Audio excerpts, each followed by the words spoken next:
৯তম দিন সকাল সকাল ঘুম থেকে উঠেই আমি রেডি হয়ে গিয়েছিলাম, কারণ বাহিরে ব্রেকফাস্ট করব। যখন দেখি সে ওঠে না তখন আমি রেডি হয়েই এক ঘুম দিয়ে নিয়েছিলাম। সে এবার এটার পিকচার তুলে রেখেছে। এই তো এরপর দুজন মিলে রেডি হয়ে বের হয়ে গেলাম পৌষি রেস্তোরাঁর উদ্দেশ্যে। এটা আমরা যেই হোটেলে উঠেছিলাম তার একদম কাছেই ছিল। এটা কিন্তু পেছনের সাইড ছিল পৌষি রেস্তোরাঁর। এই তো এটা ছিল তাদের ওপেন কিচেন। এরপর আমরা বসলাম। অর্ডার করেছিলাম মিক্স সবজি ভাজি। জাস্ট লুক কী পরিমাণ তেল এরা ইউজ করেছে। এরপর বলার পর তারা এটা চেঞ্জ করে দেয়। ভালো রিভিউ শুনে গিয়েছিলাম এখানে খেতে, তবে এক্সপিরিয়েন্স ছিল একদমই বাজে। তন্দুর রুটিটা তাও ভালোই ছিল, তবে পরোটাগুলো বেশি অয়েলি ছিল। সাথে পেঁয়াজ কাঁচামরিচ দিয়ে ডিম ভাজা নিয়েছিলাম, আর সালাদ তারা দেয়নি, বলার পর দিয়েছিল। এই তো এটা হচ্ছে সামনের সাইড। এই পৌষি রেস্তোরাঁটা হচ্ছে কলাতলি রোডের। খাবার অ্যাভারেজ ছিল, কিন্তু স্টাফদের বিহেভিয়ার রুড ছিল, যার কারণে এখানে আমি আর কখনোই যাচ্ছি না। আপনারা কারা কারা গিয়েছিলেন অবশ্যই কমেন্টে জানাবেন। এরপর চলে গিয়েছিলাম দুপুরে রান্না করতে।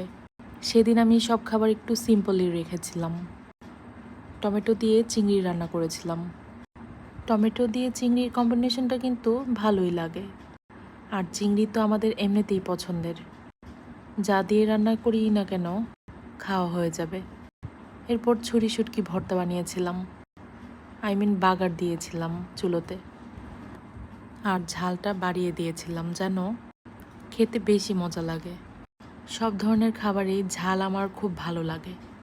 এই তো এরপর হোটেলে নিয়ে এসেছিলাম সব খাবার। সাথে কিন্তু ডাল ছিল আর রূপচাঁদা মাছ ফ্রাই ছিল।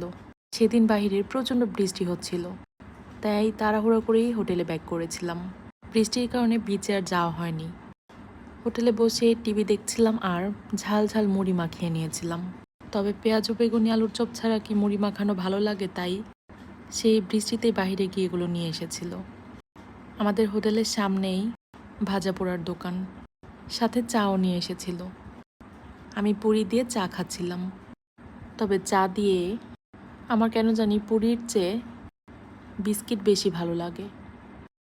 দুইটাই ভালো, তবে বিস্কিটই বেশি পছন্দ করি আমি। আমার খুব ইচ্ছে হচ্ছিল সেদিন বাহিরে যেতে, তবে এত পরিমাণে বৃষ্টি ছিল। এই তো হোটেল থেকে আমি বারান্দায় গিয়ে বারবার দেখছিলাম বৃষ্টি কমে কিনা, তবে বৃষ্টি কমছিলই না, তখনও ঝিরিঝিরি পড়ছিল।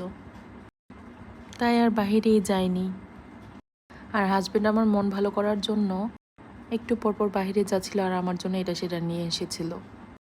আমি হোটেলে বসেই খাচ্ছিলাম, তারপরও মন ভরছিল না। এরপর ভাতের প্লেট নিয়ে বসে পড়লাম। খাওয়ার উপরেই ছিলাম। এরপর চিকেন ফ্রাই আর বান খেলাম, কিন্তু কোক মিসিং ছিল। তখন ঠিক রাত 12টার উপরে বাজে। সে ওই রাতে আবার বাইরে যাচ্ছিল কোক আনার জন্য। ভিডিওটা করে রেখেছিলাম আপনাদের দেখানোর জন্য।